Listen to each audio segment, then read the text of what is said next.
الحمد للہ رب العالمین والصلاة والسلام علی سید الانبیاء والمرسلین وعلی آلہ وصحبہ اجمعین۔ السلام علیکم۔ آج علوم القرآن سیریز کا ہمارا 28واں پروگرام ہے، اور آج ہم 28واں پارہ پورا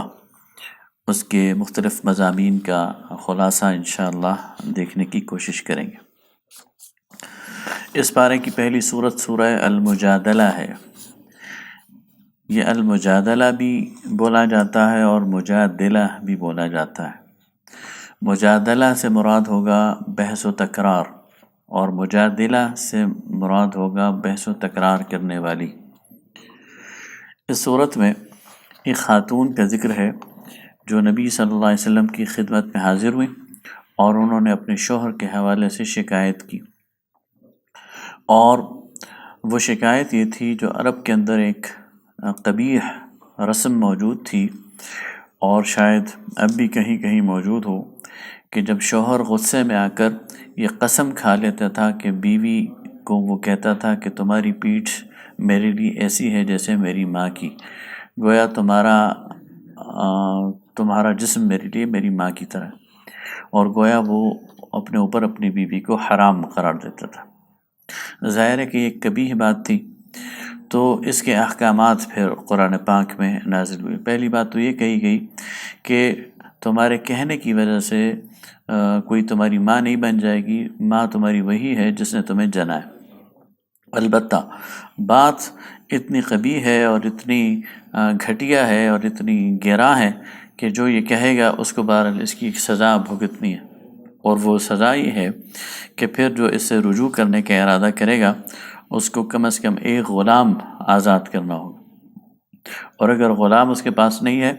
تو مسلسل 2 مہینے کے روزے رکھنے پڑیں گے، ایسے کہ درمیان میں ایک کا بھی وقفہ نہ ہو، یعنی مسلسل 60 روزے رکھنے پڑیں گے۔ اور اگر یہ بھی وہ نہیں کر سکتا تو پھر 60 مسکینوں کو اس کو کھانا کھلانا پڑے گا۔ یہ گویا کفارہ ہے اس حرکت کا جو کہ اس نے کیا۔ اس کے بعد اسی صورت میں منافقین کو تنبیہ کی گئی ہے کہ تم مسلمانوں کے خلاف جو خفیہ میٹنگز کرتے ہو، سرگوشیاں کرتے ہو، اس سے باز آ جاؤ، اور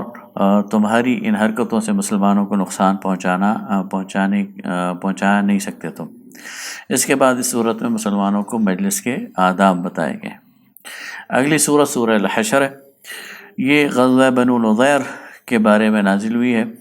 اور معلوم یہ ہے، سیرت سے یہ بات معلوم اور معروف ہے کہ غزوہ احد کے بعد بنو نضیر کا غزوہ پیش آیا تھا۔ بنو نضیر ان 3 قبائل میں سے ایک قبیلہ تھا جن کی بستیاں مدینہ کے اطراف میں تھیں، اور بنیادی طور پر میثاق مدینہ میں ان لوگوں نے نبی کریم صلی اللہ علیہ وسلم کے ساتھ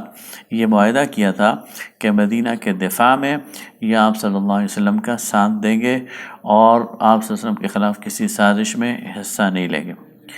لیکن پھر اسی غزوہ احد کے بعد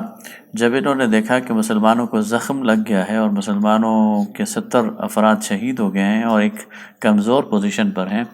تو انہوں نے نبی کریم صلی اللہ علیہ وسلم کی قتل کی سازش کی، اور ان کو کسی نبی کریم صلی اللہ علیہ وسلم کو بہانے سے اپنی طرف بلایا، دعوت دیا، اور باقاعدہ ایک سازش کے تحت آپ کو قتل کرنا چاہتے تھے، لیکن اللہ تعالیٰ نے جبرائیل امین کے ذریعے آپ صلی اللہ علیہ وسلم کو بروقت اس کی اطلاع دے دی، اور آپ صلی اللہ علیہ وسلم وہاں سے فوراً اٹھ کر واپس تشریف لے آئے اور ان لوگوں کو الٹیمیٹم دے دیا۔ اس کے بعد مسلمانوں نے ان کا محاصرہ کیا، اور پھر یہ اس شرط پر ان کو امان ملی کہ یہ وہ سامان جو اپنے ہاتھ سے اٹھا سکتے ہیں وہ ساتھ لے جائیں گے، باقی سامان بھی چھوڑ جائیں گے اور اپنے گھروں کو بھی چھوڑ جائیں گے، اور اپنی اس بستی کو خالی کر کے خیبر کی طرف منتقل ہو جائیں گے۔ اس طرح یہ جو غزوہ ہے یہ مکمل ہوا، اور یہودیوں کا یہ دوسرا قبیلہ تھا بنو قینقاع کے بعد، جو کہ مدینہ کے اطراف سے نکل گیا۔ اللہ تعالیٰ نے ان کو عبرت بنا کر پیش کیا کہ ان اپنے ہاتھوں سے یہ اپنے گھروں کے دروازوں کو کھیڑ رہے تھے، اور گویا وہ بستی جو صدیوں سے جمی جمائی تھی انہوں نے خود اپنے ہاتھوں سے اکھیڑ دی۔ اس صورت میں بتایا گیا کہ جنگی ضرورت کے لیے درخت کاٹنا یا کوئی اور ایسا کام کرنا جو تخریبی نوعیت کا ہو وہ جائز ہے۔ مثلا کوئی دفاع کی نوعیت کی دفاع کی وجہ سے پل توڑ دے یا درخت کاٹ لے یا کوئی اور ایسا کام کر لے تو یہ فساد فی الارض نہیں ہے، بلکہ یہ جنگی ضرورت کے مطابق ہے اور ایسا کرنا بالکل جائز ہے۔ اس کے بعد بتایا گیا کہ بغیر لڑے جو زمینیں تمہارے ہاتھ میں آئیں ان کا حکم کیا ہے، وہ اموال فے ہیں، اور پھر ان کے احکامات دیے گئے۔ آخری جو اس کا رکوع ہے سورہ حشر کا، یہ نصیحت ہے، تذکیر ہے تقوی کی، اور پھر آخر میں اللہ تعالیٰ کے اسماء حسنہ کا استحضار ہے۔ اس کے بعد اگلی صورت جو ہے وہ سورہ الممتحنہ ہے۔ یہ صورت فتح مکہ کے قریب نازل ہوئی ہے، اور اس میں بھی دو واقعات کی طرف اشارہ ہے۔ ایک واقعہ تو حاتب بن ابی بلتع رضی اللہ تعالیٰ عنہ کا واقعہ ہے۔ یہ بدری صحابی ہیں اور مہاجر ہیں، انہوں نے ہجرت کی ہے، لیکن ان کے بیوی بچے مکہ میں موجود تھے، وہ ساتھ ہجرت نہ کر سکے۔ تو جب نبی کریم صلی اللہ علیہ وسلم مکہ فتح کرنے کے لیے لشکر ترتیب دے رہے تھے تو آپ صلی اللہ علیہ وسلم نے اس مہم کو انتہائی رازداری کے ساتھ رکھا، انتہائی خفیہ رکھا۔ حضرت حاتب نے ایک لونڈی کو اس بات پر آمادہ کیا کہ وہ ایک خط لے جا کر رؤسائے قریش تک پہنچا دے، اور اس خط میں حضرت حاتب نے نبی صلی اللہ علیہ وسلم کی اس خفیہ راز کو مشرکین مکہ تک پہنچایا، اور انہیں کہا کہ محمد صلی اللہ علیہ وسلم ایک لشکر کے ساتھ تم پر حملہ کرنے والے ہیں۔ یہ گویا مسلمانوں کی جاسوسی تھی۔ اللہ تعالیٰ نے جبرائیل امین کے ذریعے نبی کریم صلی اللہ علیہ وسلم کو اس کی اطلاع دے دی۔ آپ صلی اللہ علیہ وسلم نے حضرت علی رضی اللہ تعالیٰ عنہ کی قیادت میں ایک وفد بھیجا جنہوں نے اس عورت کو گرفتار کر لیا اور اسے یہ خط برآمد کر لیا۔ نبی صلی اللہ علیہ وسلم کی خدمت میں وہ خط پیش کیا گیا۔ آپ صلی اللہ علیہ وسلم نے حاتب کو بلایا اور کہا یہ کیا حرکت کی؟ تو انہوں نے کہا یا رسول اللہ میں مسلمان ہوں، مخلص ہوں، اور مجھے یقین ہے کہ اللہ تعالیٰ اپنے رسول کو فتح عطا کرے گا، لیکن مکہ کے اندر میرے بال بچے ہیں، اور میں چاہتا تھا کہ قریش پر ایسا احسان کروں کہ جس کے نتیجے میں وہ میرے بال بچوں کو نقصان نہ پہنچائے اور ان کا خیال رکھیں۔ صرف اس مقصد کے لیے میں نے یہ خط لکھا تھا۔ آپ صلی اللہ علیہ وسلم نے ان کو معاف کر دیا، یہ کہہ کر کہ یہ بدری مجاہد ہیں اور ان کا انٹینشن یعنی مسلمانوں کو نقصان پہنچانے والی نہیں تھی، اگرچہ یہ حرکت بہت بری ہے، صریح بغاوت ہے، اور صحابہ کرام اس پر تلے ہوئے تھے کہ ان کو قتل کرتے ہیں، لیکن نبی کریم صلی اللہ علیہ وسلم نے ان کو روک دیا۔ اللہ تعالیٰ نے بہرحال ان کو یہ بتایا کہ اہل ایمان کے مقابلے میں تمہاری کوئی دوستی نہیں چلنی چاہیے۔ اس کے بعد دوسرا واقعہ جو اس میں ہے وہ یہ ہے کہ وہ عورتیں جو مکہ چھوڑ کر مدینہ آئیں، تو صلح حدیبیہ میں یہ بات موجود تھی کہ جو مسلمان اسلام لائے گا اور مکہ چھوڑ کر مدینہ آئے گا تو مسلمان پابند ہیں ان کو کفار کے حوالے کرنے پر۔ لیکن جب خواتین آئیں تو قریش پیچھے سے پہنچ گئے، تو نبی صلی اللہ علیہ وسلم نے ان کو کہا کہ معاہدے میں عورتوں کا ذکر نہیں ہے، معاہدوں میں صرف مردوں کا ذکر ہے۔ چنانچہ یہاں بھی یہ بات کی گئی کہ وہ عورتیں جو آئیں تو ان کو قبول کر لیا جائے اور ان کو پروٹیکشن فراہم کی جائے، اور آخر میں باقی جو عورتیں مکہ سے آئی ہیں ان کا امتحان لے کر ان کی بیعت لینے کی بات کی گئی۔ اگلی صورت سورہ الصف ہے، یہ بھی مدنی صورت ہے اور غزوہ احد کے متصلاً بعد نازل ہوئی۔ اس صورت کا جو موضوع ہے وہ اخلاص ہے، اور فرمایا کہ یا ایھا الذین آمنوا لم تقولون ما لا تفعلون، اے ایمان والو تم وہ بات کیوں کرتے ہو جس پر تم عمل نہیں کرتے، یعنی تمہارے عمل میں اور تمہاری گفتگو میں، تمہارے قول اور عمل میں تضاد نہیں ہونا چاہیے۔ تم جو بات کرو، جو دعویٰ کرو، تمہارا عمل سب سے پہلے اس پر پورا اترا ہونا چاہیے۔ یہ بدترین قسم کی منافقت ہے کہ انسان عملاً کچھ ہو اور یعنی ظاہراً کچھ ہو اور باطناً کچھ ہو، ایک بات کا اعلان کرے لیکن خود اس پر عمل نہ کرے۔ پھر اس صورت میں فرمایا هو الذی ارسل رسوله بالهدى ودین الحق لیظہرہ علی الدین کلہ ولو کرہ المشرکون، وہ ذات جس نے رسول کو بھیجا ہدایت اور دین حق کے ساتھ تاکہ اس دین کو غالب کر دے باقی تمام ادیان پر، چاہے کہ مشرکین کو یہ کتنا ہی ناگوار کیوں نہ گزرے۔ پھر آگے فرمایا کہ وَأُخْرَى تُحِبُّونَهَا نَصْرٌ مِّنَ اللَّهِ وَفَتْحٌ قَرِيب، اور وہ چیز جو تمہیں پسند ہے اور چیز وہ ہے اللہ کی مدد اور قریب حاصل ہونے والی فتح۔ گویا اس میں مسلمانوں کو عن قریب فتح کی بھی خوشخبری دی گئی ہے۔ غزوہ احد میں مسلمانوں کو نقصان ہو چکا تھا، لہٰذا مسلمانوں کی ڈھارس بتائی جا رہی ہے کہ عن قریب تمہیں اللہ کی طرف سے فتوحات ملے گی۔ اس کے بعد سورہ الجمعہ۔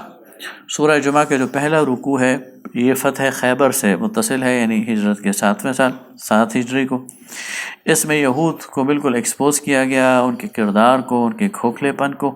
اور بتایا گیا کہ یہ تورات کے حامل ہیں، سابقہ آسمانی صحیفوں کے حامل ہیں، لیکن ان کی مثال ایسی ہے جیسے گدھے پر کتابیں لاد دی جائیں۔ تو ظاہر ہے گدھے کی صحت پر اثر نہیں پڑتا، اس کے لیے کتابیں بھی بوجھ ہیں، اور اینٹ اور روڑے اور پتھر اور بجری بھی بوجھ ہے، دونوں کو اس نے ڈھونا ہے، اس کی صحت پہ کوئی اثر نہیں پڑتا۔ تو انہوں نے بوجھ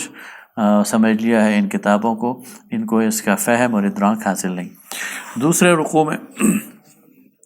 پھر نماز جمعہ کی اہمیت کے حوالے سے بات کی گئی ہے، اور کہا گیا ہے کہ جب جمعہ کی نماز کے لیے بلایا جائے تو سارے کام چھوڑ دو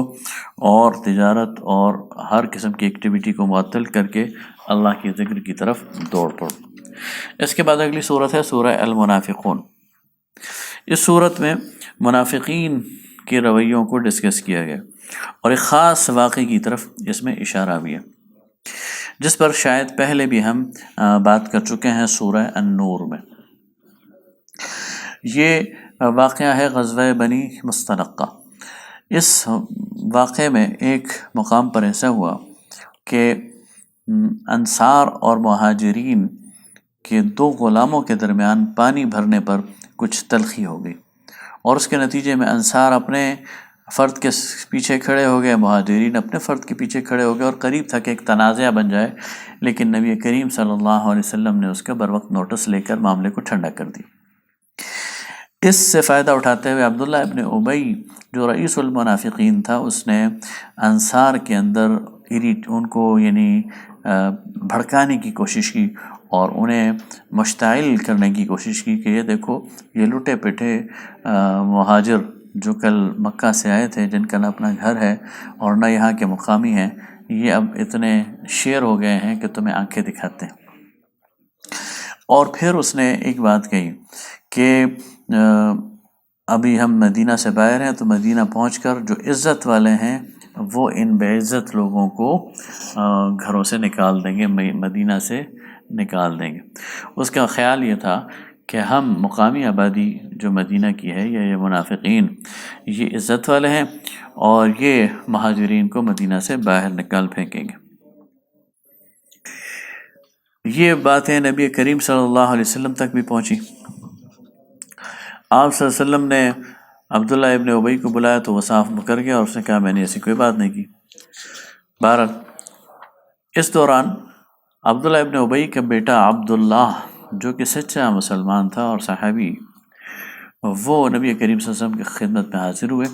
اور کہا یا رسول اللہ مجھے اجازت دیجیے کہ میں اپنے والد کو قتل کر دوں، اس لیے کہ اس نے آپ کی شان میں گستاخی کی ہے۔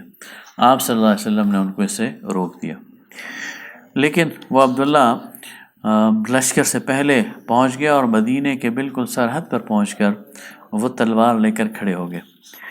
اور جب اس کے والد وہاں سے گزرے تو اس نے روک لیا انہیں، یعنی عبداللہ ابن ابی کو روک لیا، اور تمام لشکر گزرتا رہا اور یہ معاملہ دیکھتا رہا کہ بیٹے نے باپ کو روک دیا،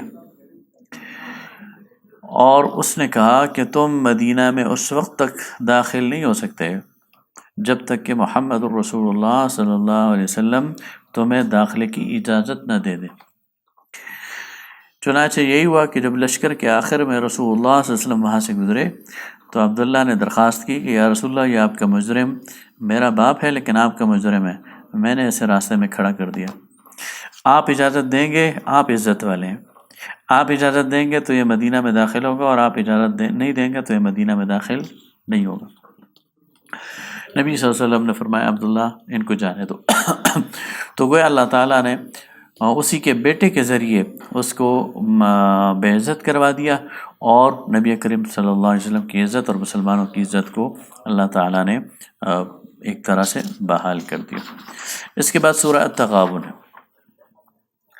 یہ صورت یہ بھی مدنی صورت ہے، کچھ کہتے ہیں کہ اس کا ایک حصہ مکی ہے اور ایک کہتے ہیں کہ مدنی ہے، لیکن یہ چونکہ ہجرت کے فوراً بعد نازل ہونے والی سورہ ہے اس لیے اس میں کچھ شاید مکی اثرات ہوں، لیکن بہرحال یہ صورت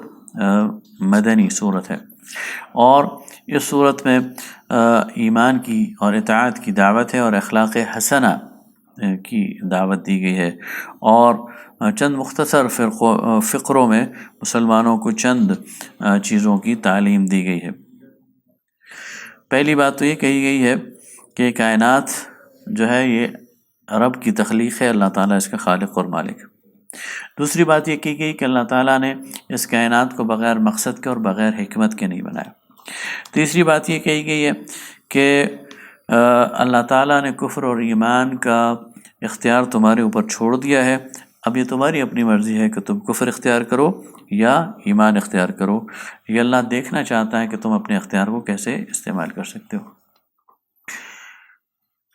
اور چوتھی بات یہ ہے کہ تم غیر ذمہ دار اور غیر جواب دہ نہیں ہو، بلکہ تم اپنے رب کے سامنے جواب دہ ہو، اور جب تم اس کے سامنے حاضر ہوگے تو اپنے اعمال کی جواب دہی کرو۔ یہ سورت سورہ الطلاق ہے۔ یہ سورت کا عنوان بھی ہے اور سورت کا نام بھی ہے، اور اس میں طلاق کے مسئلے پر ذرا تفصیل سے بحث کی گئی۔ معلوم یوں ہوتا ہے کہ سورہ البقرہ کی جو آیات ہیں طلاق سے متعلق، یہ ان کی تفسیر اور تشریح ہے، اور گویا اس کے بعد ہی کسی زمانے میں نازل ہوئی۔ سورہ بقرہ میں کہا گیا تھا کہ والمطلقات یتربصن بانفسہن ثلاثۃ قروء، جو مطلقہ عورتیں ہیں انہیں 3 ماہواریوں تک انتظار کرنا چاہیے، وبعولتہن احق بردہن، اور ان کے شوہر اس بات کے زیادہ حقدار ہیں کہ وہ رجوع کریں، اور فرمایا تھا کہ الطلاق مرتان، طلاق جو ہے وہ 2 ہی مرتبہ ہے، فامساک بمعروف اور تسریح بإحسان، پھر یا تو روک لو بھلائی کے ساتھ اور یا اچھے طریقے سے رخصت کر دو۔ ان آیات میں جو مزید اس صورت میں قواعد مقرر کیے گئے وہ یہ تھے کہ ایک مرد زیادہ سے زیادہ اپنی بیوی کو 3 بار طلاق دے سکتا ہے۔ دوسری بات یہ ہے کہ 1 یا 2 طلاق دینے کی صورت میں عدت جو ہے وہ 3 ماہواریاں ہیں، اور اس کے اندر شوہر کو رجوع کرنے کا حق حاصل ہے۔ تیسری بات یہ کہ ایک شخص کا نکاح ہو جاتا ہے لیکن رخصتی نہیں ہوتی، اور وہ اپنی بیوی سے اس نے مباشرت نہیں کی ہوتی اور وہ طلاق دے دیتا ہے، تو اس طلاق کی صورت میں عدت نہیں ہے۔ اور چوتھی بات یہ کہی گئی کہ جس عورت کا شوہر فوت ہو جائے تو اس کی عدت 4 مہینے 10 دن ہے۔ اس کے ساتھ ساتھ یہ بھی بتایا گیا کہ طلاق کا حکیمانہ طریقہ کیا ہے۔ سورہ نساء کے اندر یہ بات بتا دی گئی تھی کہ جب تمہارے درمیان ناچاقی پیدا ہو جائے تو والصلح خیر، بہتر طرز عمل یہ ہے کہ تم صلح کر لو، اور اس کے لیے یہ بھی کہا گیا کہ ایک حکم اور ایک دانا آدمی مرد کی خاندان سے اور ایک دانا آدمی عورت کے خاندان سے مقرر کرو، یہ دونوں آپس میں نیگوشیٹ کریں، اور اگر یہ دونوں چاہیں گے تو اللہ تعالیٰ ان کے درمیان موافقت پیدا کر دے گا اور اللہ تعالیٰ اس معاملے کو سلجھا دے گا۔ اس سے معلوم ہوتا ہے کہ اللہ تعالیٰ یہ جو معاشرے کا بنیادی انسانی یونٹ ہے میاں اور بیوی کا نکاح کی صورت میں، جب یہ ایک دفعہ جڑ جائے تو اللہ تعالیٰ کی کوشش یہ ہے اور اللہ تعالیٰ کی شریعت یہ ہے کہ زیادہ سے زیادہ موقع فراہم کیا جائے اس کو کہ یہ سسٹین کر سکے اور یہ بحال رہے. اور اگر کوئی غلط فہمی پیدا ہو گئی ہے، ناچاقی پیدا ہو گئی ہے، نزاع پیدا ہو گیا ہے تو اس کو دور کر لیا جائے اور اس کو خواہ مخواہ ختم نہ کیا جائے کسی بہانے پہ. گویا اس کو تقدس حاصل ہے اس یونٹ کو. اور اسی کے سلسلے میں طلاق جو آخری آپشن ہے اس کو توڑنے والا، اس کے بارے میں بھی پھر پوری تفصیل بتائی گئی. اور اس سے اندازہ ہوتا ہے کہ یہ جو طلاق ہے یہ غصے میں دینے والا کوئی عمل نہیں ہے، بلکہ پوری پلان کے ساتھ تمام آپشنز ایگزاسٹ کرنے کے بعد، اصلاح کے تمام مدارج طے کرنے کے بعد، جب میاں یا بیوی دونوں میں سے کوئی اس نتیجے پہ پہنچتا ہے کہ اب ان کے درمیان کوئی راستہ بنتا نہیں ہے اکٹھے رہنے کا اور دونوں نے لازماً الگ ہونا ہے، تو پھر اس آپشن کو اختیار کیا جائے. اور پھر اس آپشن کو اختیار کرنے کا طریقہ یہ بتایا گیا ہے کہ تم ہر طہر میں اور پاکی میں ایک ایک طلاق دیا کرو. اور اس سورہ طلاق میں یہ بات بھی کہی گئی کہ اس طلاق پر 2 گواہ بھی مقرر کر لیا کرو. یہ مزید تاکید ہے. اس سے آپ اندازہ لگا سکتے ہیں کہ ایک شخص اگر پہلے ساری کوشش کرتا ہے بناؤ کی اور پوری کوشش کرتا ہے اصلاح کی، اس کے بعد بھی اس نتیجے پہ پہنچتا ہے کہ اب طلاق دینی ہے، اور طلاق دینے کے لیے بھی وہ 2 افراد کو گواہ بناتا ہے، ان کے سامنے یہ بات کرتا ہے، تو اس سے آپ اندازہ لگا سکتے ہیں کہ یہ کتنا ویل پلانڈ کام ہے. پہلے سے اس کی منصوبہ بندی کرنی پڑتی ہے اور بار بار اس کے لیے کتنا سوچنا پڑتا ہے. تو یہ جو ہمارے ہاں رائج ہو گیا کہ فوراً غصے میں آ کر، تو قرآن اور سنت نے ہمیں جو طلاق کا طریقہ بتایا ہے یہ بالکل اس کے برعکس ہے اور غلط ہے. اگرچہ طلاق واقع ہو جاتی ہے، یہ بالکل ایسے ہی ہے کہ جب ہم کسی کو ٹرین کرتے ہیں، بندوق اسے چلانا سکھاتے ہیں اور اسے نشانہ بھی سکھاتے ہیں اور اسے کہتے ہیں کہ تم نے بندوق کیسے چلانی ہے، تو اس کو پورا اس کا پروٹوکول بتاتے ہیں. لیکن وہ کسی وقت اٹھا کر ویسے ہی چلا دے تو بندوق تو چل جاتی ہے، اور اگر کسی نے مرنا ہو تو مر بھی جاتا ہے. لیکن یہ طریقہ نہیں ہے. طریقہ جو قرآن سکھاتا ہے وہ یہی ہے کہ پورے سوچ سمجھ کر تم اس نکاح کے انسٹیٹیوشن کو بچاؤ، اور اگر بچا نہیں سکتے تو پھر اس کو ختم کرنے کا جو پراپر طریقہ ہے وہ بھی شریعت بتاتی ہے. اس کے بعد سورہ تحریم ہے. سورہ تحریم بھی 28ویں پارے کی آخری صورت ہے، اور اس صورت میں نبی صلی اللہ علیہ وسلم کو ایک اہم مسئلے کی طرف متوجہ کیا گیا. نبی کریم صلی اللہ علیہ وسلم کا معمول اور دستور یہ تھا، میں اس واقعے کی تفصیلات میں نہیں جاتا، صرف ایک اشارہ کروں گا کہ نبی صلی اللہ علیہ وسلم کا دستور یہ تھا کہ آپ صلی اللہ علیہ وسلم عصر کی نماز کے بعد ازواج مطہرات کے حجروں میں جایا کرتے تھے، ان کی خبر گیری کیا کرتے تھے، ان کے معاملات دیکھا کرتے تھے، ان کی ضروریات پوری کرتے تھے. تو ازواج مطہرات میں سے کسی ایک کے ہاں کہیں سے شہد آیا ہوا تھا، اور وہ نبی کریم صلی اللہ علیہ وسلم کے لیے شہد کے شربت بنا کر پیش کرتی تھی، اور نبی صلی اللہ علیہ وسلم کو شہد مرغوب تھا تو آپ شوق سے وہ شربت پیتے تھے. یہ چیز دوسری ازواج کو، امہات المؤمنین کو ذرا اچھی نہیں لگی، اور ان کے اندر ایک اس کے خلاف ایک بات ان کے دلوں میں آ گئی، اور انہوں نے آپس میں یہ ایکا کر لیا کہ جب نبی کریم صلی اللہ علیہ وسلم ان کے پاس آئیں تو وہ آپ سے کہیں کہ آپ کے منہ، آپ کے دہن مبارک سے فلاں جڑی بوٹی کی بو آ رہی ہے. اور انہیں معلوم تھا کہ نبی صلی اللہ علیہ وسلم نفیس شخصیت ہیں، جب انہیں یہ معلوم ہوگا تو وہ شہد پینا چھوڑ دیں گے. جب نبی کریم صلی اللہ علیہ وسلم کو یہ بات پتہ چلی اور کسی زوجہ محترمہ نے انہیں یہ بات بتائی کہ آپ کی دہن مبارک سے اس بوٹی کی بو آ رہی ہے، تو آپ صلی اللہ علیہ وسلم نے اپنے لیے شہد کو حرام قرار دے دی. تو اس پر اللہ تعالیٰ نے نبی کریم صلی اللہ علیہ وسلم کو تنبیہ فرمائی اور کہا کہ جو چیز اللہ نے آپ کے لیے حلال کی ہے، آپ کون ہوتے ہیں اسے اپنے اوپر حرام کرنے والے؟ آپ نے تو انسانیت کے لیے حلال اور حرام کا ایک جامع قانون دیا ہے۔ آپ نے تو انسانوں کی گردنوں سے طوق اتارے ہیں، آپ نے تو انسانوں کے پاؤں سے بیڑیاں کاٹی ہیں، اور آپ نے تو ان کے لیے زندگی آسان کی ہے۔ آپ نے تو ایک انہیں عمدہ اور آسان شریعت دی ہے، جس میں حلال بھی واضح ہے، جس میں حرام بھی واضح ہے۔ اب اس شریعت میں آپ اپنے اوپر کوئی چیز حرام قرار دے دیں گے تو آپ کی دیکھا دیکھی آپ کی امت بھی اپنے اوپر ہی وہ حرام قرار دے دے گی، جس طرح کہ بنی اسرائیل میں ہوا۔